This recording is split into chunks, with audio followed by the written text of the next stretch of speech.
Good afternoon, everybody. It's Macera Monday. I'm so excited because today I want to share with you our top tips for leading your business through crisis.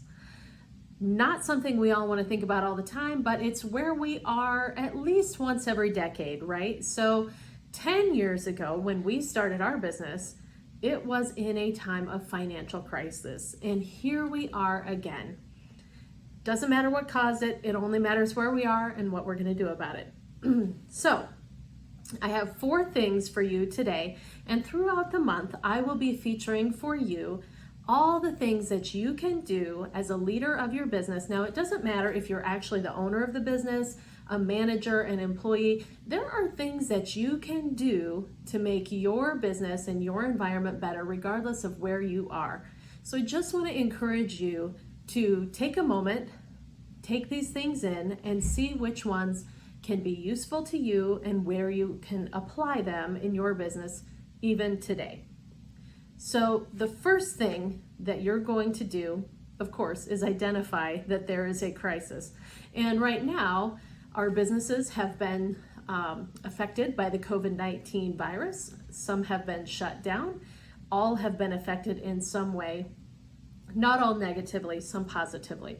But in any case, the first thing that you need to do when you realize that you're in crisis, whether it's of global proportions, whether it's a little tiny thing where you've got a bad review from a customer, it's a small crisis, but it's a crisis for your business because that can have a huge effect on you. The first thing that you need to do is pause. Pause and gather information.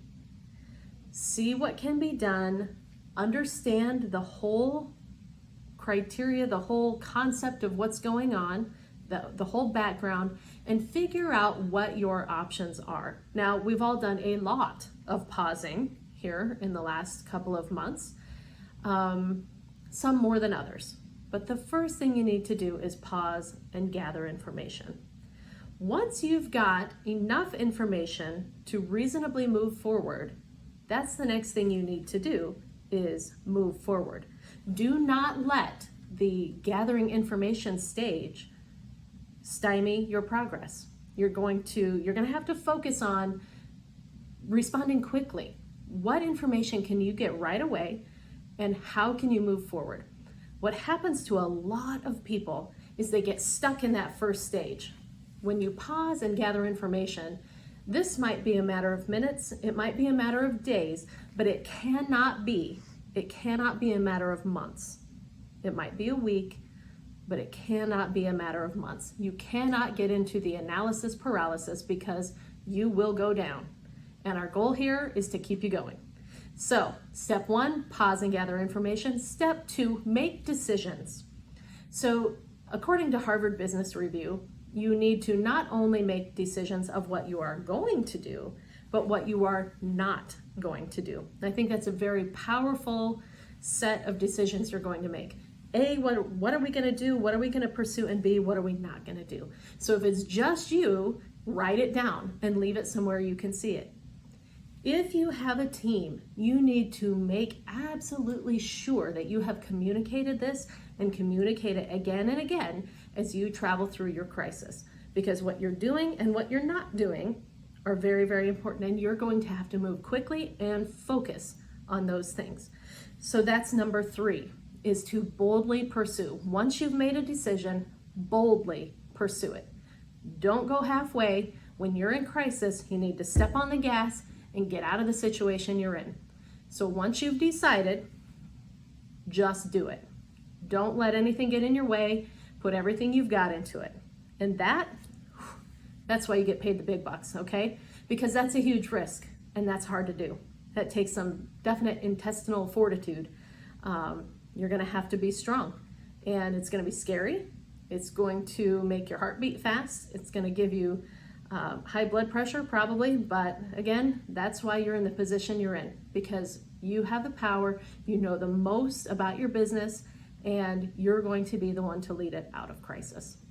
So you've paused, you've made a decision, and you've boldly pursued that decision.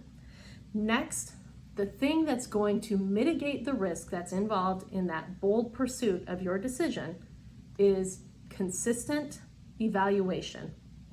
Now, I'm going to suggest a daily or a weekly basis.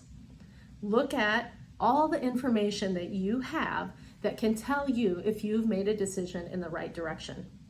So evaluate your financials, your income, comments from your customers, comments from your employees. You need to take the time to evaluate what's happening. Is it working? Is my bold step taking me in the right direction? Now, one thing that we do with our consulting clients is that we would typically evaluate on a much longer time frame, okay? Because when you're doing something, when you're trying something out in a regular market, you're probably going to need a little bit more time to see if it's working. A month, 3 months, 6 months. Not in this case. Stay on track. When you look at your numbers, when you get feedback, you need to take that into consideration and respond immediately. So the information that you're taking in, it's either going to confirm or deny, and just make little adjustments. Once you've made your move, make little adjustments based on the evaluations that you have, all the tools that you can get, and just let it move you forward. So those are the top 4 things I'm going to give you today to lead your business through crisis. Now, in the coming Mondays, I'm going to give you some tools, some personal tools for dealing with risk, for dealing with worry and those sorts of things, and specific tools within your business so that you can make great decisions. We are studying right now financial models for decision making, because some of the decisions that you are going to have to make right now, probably some of the ones that you've already made, have been very difficult. So we will present you with information on how to keep yourself in the right shape and the right frame of mind for leading through crisis, and how to keep your business in the right frame for getting through crisis. I would just want to give you courage today. I'm praying for all of you. Go boldly. We are here to help you create your bigger, better business. Happy Monday.